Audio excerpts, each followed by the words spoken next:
Breaking tonight, a major military operation against ISIS underway as we speak. Iraqi forces under the cover of U.S. airstrikes and with the support of American advisors launching an assault against an ISIS stronghold just miles from Baghdad. Welcome to the Kelly File. I'm Sandra Smith in for Megyn Kelly tonight. In May, ISIS overran the city of Ramadi. Iraqi troops retreated.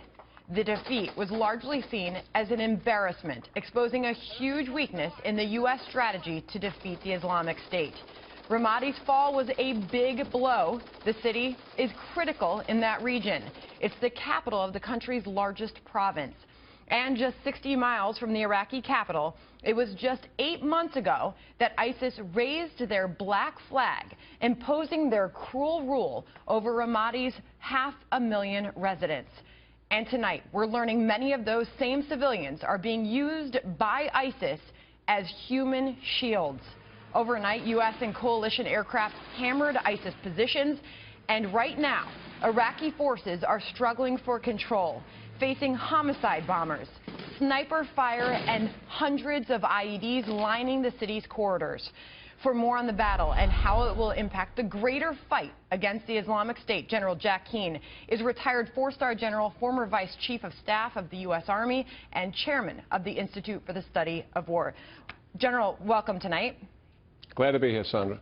So where are we as far as the fall of Ramadi to the Iraqi army? Will this happen? We know that this military operation is underway right now.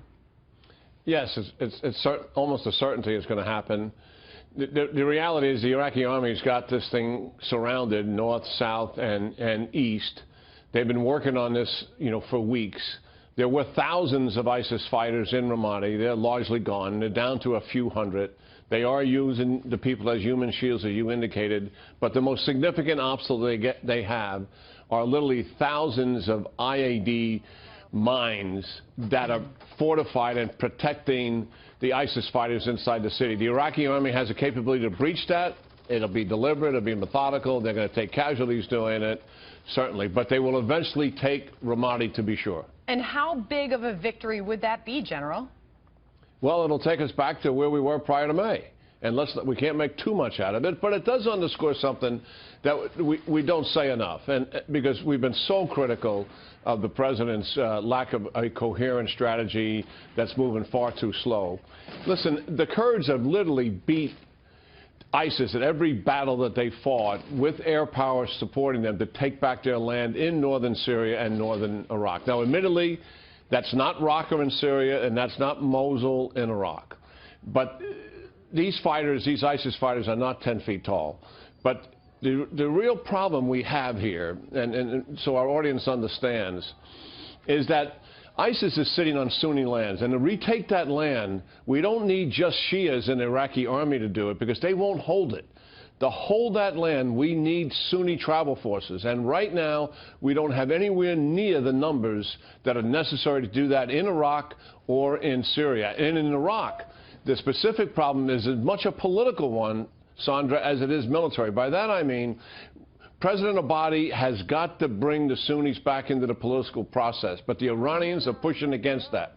And we have got, as a strategic political objective, to reduce Iran's influence on the Iraqi government and get these Sunnis back into the process so we can train tens of thousands of Sunni travel forces so they can hold this territory and protect it. The Iraqi Shias are not capable of doing it. This is the elephant in the room that just doesn't get talked about enough. All right, well, tonight we know, according to U.S. intelligence, that there's about 300 Islamic State fighters hunkered down in the city of Ramadi. You say it would be a victory if they are able to recapture Ramadi, and that leads to some optimism about retaking Mosul and the rest of Iraq. But as we look at the U.S. involvement, General Keane, we know that Iraqi forces have been backed by these U.S.-led airstrikes.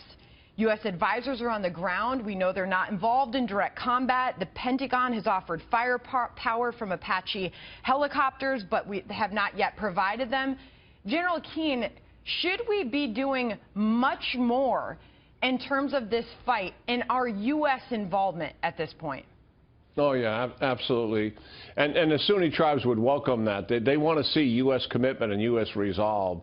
I mean, we literally have to, once and for all, get all of the advisors on the ground with the fighting units, the trainers to increase the throughput rather dramatically, I think 4- and 5-fold, and get the tactical air controllers on the ground so these airstrikes are that much more effective.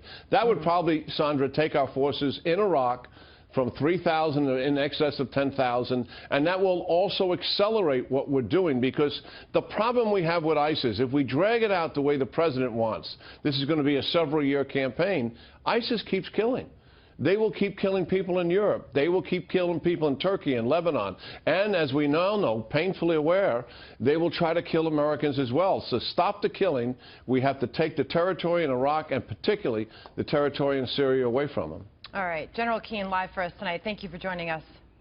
Merry Christmas, Sandra. Merry Christmas to you.